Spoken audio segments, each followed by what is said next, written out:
Levez vos yeux en haut. Christ seul nous aide. 20 janvier. Je suis ton Dieu. Je te fortifie. Je viens à ton secours. Je te soutiens de ma droite triomphante. Ésaïe 41, 10. Je sais que tous ceux qui sont sauvés dans le royaume de Dieu devront se battre contre Satan.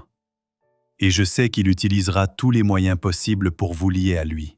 Car, à travers vous, c'est nous qu'il pourrait affliger.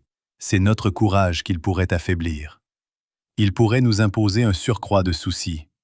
Mais je suis heureuse, car chaque lettre que nous recevons de vous exprime votre détermination à persévérer et à combattre le bon combat de la foi. Vous dites aimer Jésus et avoir l'intention de consacrer vos vies à son service. C'est une résolution pleine de valeur. Plus vous préserverez votre intégrité chrétienne, afin de connaître et comprendre pour vous-même le chemin de la vie et du salut, moins vous serez façonné par le monde. Plus vous connaîtrez Jésus, plus vous voudrez le connaître, et plus vous comprendrez votre ignorance au regard des choses qui sont d'un intérêt éternel. Il nous faut avoir l'esprit qui convient, un esprit malléable, désireux d'apprendre à l'école du Christ les leçons d'humilité et de douceur. Recevez mes instructions, dit le Maître céleste. Car je suis doux et humble de cœur. Et vous trouverez le repos pour vos âmes. Car mon joug est doux et mon fardeau léger.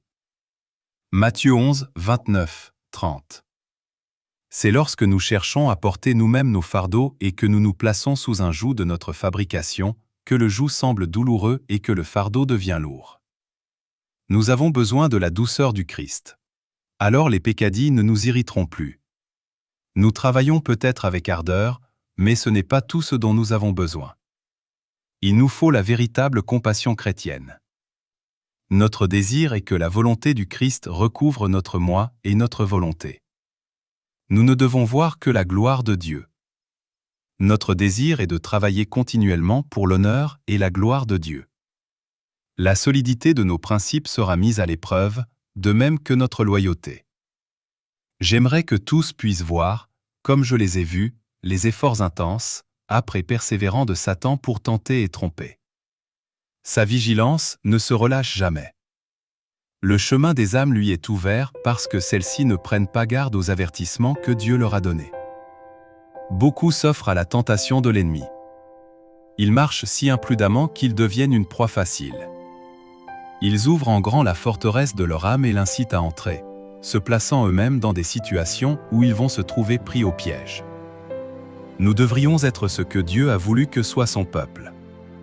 Recueillant les rayons de la lumière divine qui émanent du soleil de justice, et les diffusant au sein de l'obscurité morale qui recouvre la terre.